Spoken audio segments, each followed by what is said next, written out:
A genius with a 167 IQ, a math professor turned terrorist, and a 17-year manhunt that shook America. But what if I told you? Some people think he was right. Stay till the end because this story gets even crazier. The morning mist clung to the Montana wilderness, wrapping the towering pines and rugged terrain in a shroud of mystery. The forest, with its dense foliage and the occasional call of a distant bird, seemed almost otherworldly in the early light.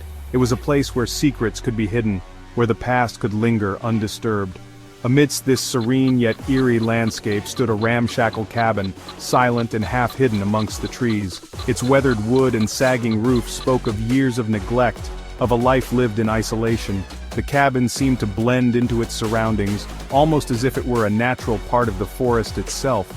It was April 3, 1996, a date that would soon be etched into the annals of American history. The world outside continued its relentless march forward, but here, time seemed to stand still, trapped in the confines of this secluded woodland. The tranquility of the scene was shattered as FBI agents swarmed the cabin. Their presence was a stark contrast to the peaceful surroundings, a reminder that even in the most remote corners of the world, the long arm of the law could reach. The agents moved with precision and purpose, their mission clear. This was no ordinary raid. They were there to apprehend a ghost, a phantom that had haunted America for nearly 2 decades, the Unabomber. The name alone had struck fear into the hearts of many, a symbol of an unseen threat that could strike at any moment. The agents knew the gravity of their task. Inside, they found a man named Theodore John Kaczynski, a man who would become synonymous with intelligence, isolation, and terror. Kaczynski, once a brilliant mathematician, had retreated from society, choosing a life of solitude over the bustling world of academia. His arrest marked the end of a long and arduous manhunt. The cabin's interior was a testament to a mind consumed. Books and papers lay scattered, evidence of years spent in self-imposed exile. The cluttered space was filled with the tools of his trade, remnants of his dark and twisted mission. It was a stark contrast to the serene beauty outside, a glimpse into the chaos within. This was no ordinary recluse, however. Kaczynski was no hermit seeking spiritual enlightenment. He was a man driven by a deep-seated belief that modern society was a blight on humanity. His writings, found scattered among the debris, revealed a mind at war with the world, a man who saw himself as a lone warrior against the tide of technological progress. He was a man at war with the world, a man who believed that modern society was a disease, and he, the cure. His intense gaze, captured in photographs, spoke of a resolve that was both terrifying and tragic. Kaczynski's manifesto, a chilling declaration of his beliefs, had been published in major newspapers, a desperate attempt to make the world understand his twisted logic. His weapon of choice? Homemade bombs. These crude yet deadly devices had been meticulously crafted in the confines of his cabin, each one a testament to his ingenuity and his madness. The bombs had been sent to unsuspecting victims across the country, leaving a trail of destruction and fear in their wake. The arrest of Theodore Kaczynski marked the end of a reign of terror, but the questions it raised about the nature of society, technology, and isolation would linger for years to come. Theodore Kaczynski, or Ted as he was known, was a child prodigy. Born in 1942, he possessed an intellect that set him apart. He excelled academically, skipping grades and showcasing a particular aptitude for mathematics. At the age of 16, he was accepted into Harvard University, a testament to his prodigious abilities.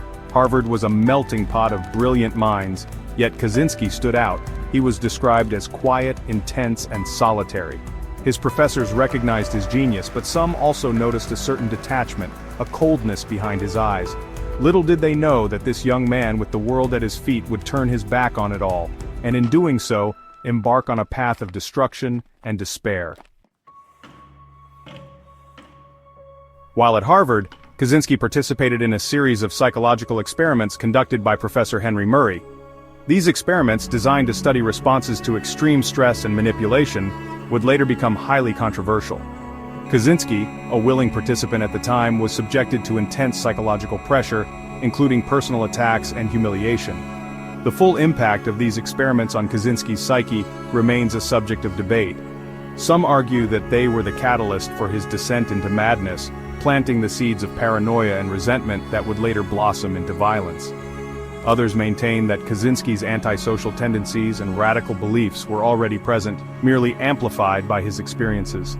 Whatever the truth, the Harvard experiments remain a dark chapter in Kaczynski's story, a chilling reminder of the potential for psychological manipulation. After Harvard, Kaczynski briefly pursued an academic career in mathematics. He was a brilliant mind, someone who had shown immense promise from a young age. His peers and professors alike recognized his potential, and it seemed that the world of academia was his for the taking. He even secured a teaching position at the University of California, Berkeley, one of the most prestigious institutions in the country.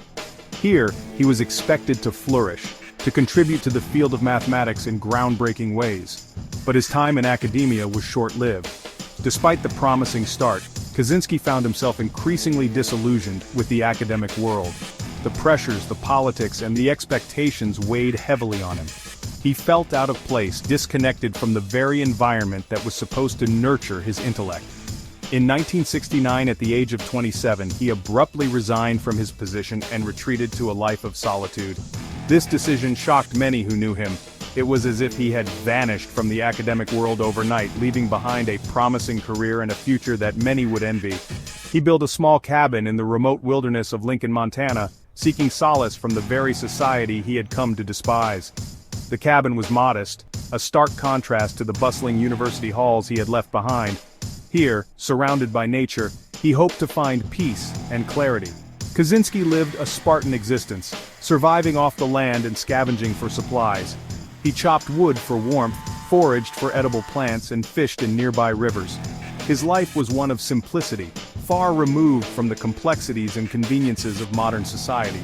He immersed himself in books, particularly works on philosophy, politics, and technology. These texts became his companions, his guides in understanding the world and his place in it. He spent countless hours reading and reflecting, filling journals with his thoughts and observations. It was during these years of isolation that his hatred for modern society, and particularly its technological advancements, festered and grew. He saw the encroachment of technology as a threat to human freedom, a force that was eroding the very fabric of human connection and authenticity. He saw technology as a corrupting force, eroding human freedom and connection. The more he read and thought, the more convinced he became that society was on a dangerous path. His writings began to reflect a deep-seated anger and a desire to take action against what he perceived as the root of all societal ills, and he resolved to fight back. Kaczynski's thoughts turned to action, and he began to devise ways to make his voice heard. He started crafting homemade bombs, targeting individuals and institutions he believed were responsible for the technological encroachment. His manifesto, a culmination of his years of isolation and reflection, laid out his beliefs and his call to arms against the modern world. Kaczynski's war on technology began in 1978. It was a time when the world was rapidly changing, with technological advancements reshaping society at an unprecedented pace. Kaczynski, a former mathematics prodigy and Harvard graduate, saw this progress not as a boon, but as a bane. He believed that technology was eroding human freedom and autonomy, leading society down a path of destruction. His weapon of choice, meticulously crafted bombs, often disguised as ordinary packages. These devices were ingeniously designed to avoid detection and maximize harm. Each bomb was a statement, a grim message wrapped in layers of metal and explosive materials. Kaczynski's bombs were not just tools of destruction, they were symbols of his deep-seated rage against the technological world. His targets, universities and airlines, symbols of the technological progress he so despised. Universities represented the breeding grounds of new technologies and ideas, while airlines epitomized the interconnected, fast-paced world that technology had created. By attacking these institutions, Kaczynski aimed to strike at the heart of the technological society he loathed. His first bombs were crude, causing minimal damage. These early attempts were more experimental, as Kaczynski honed his skills and techniques. Despite their limited impact, these initial bombs sent a clear message. A new, dangerous force was emerging, one that would stop at nothing to fight against the tide of technological advancement. But as his skills grew, so did the devastation. Kaczynski's bombs became more sophisticated, more lethal. He meticulously studied each failure, learning from his mistakes and refining his designs. The results were catastrophic, with each new bomb causing greater harm and spreading more fear. Over the next 17 years, Kaczynski mailed or hand-delivered 16 bombs, injuring 23 people and killing 3. His campaign of terror was relentless, a chilling reminder of the lengths to which he would go to make his point. Each bomb was a calculated act of violence, designed to instill fear and disrupt the lives of his targets. His victims were seemingly random, a computer store owner, a geneticist, a timber industry lobbyist. But in Kaczynski's mind, they were all part of the same problem. Each represented a facet of the technological society he despised, and by targeting them, he believed he was striking a blow against the system itself. The FBI was baffled, struggling to connect the dots in a seemingly motiveless campaign of terror.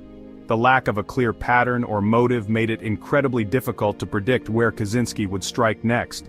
Investigators were left chasing shadows, trying to piece together the fragments of a puzzle that seemed to have no solution. The public lived in fear, the specter of the Unabomber, so named for his early focus on universities and airlines, looming large in the national consciousness. Every new bombing brought fresh waves of panic, as people wondered if they or their loved ones might be the next target. The Unabomber's reign of terror cast a long, dark shadow over the nation, a chilling reminder of the destructive power of one man's twisted ideology.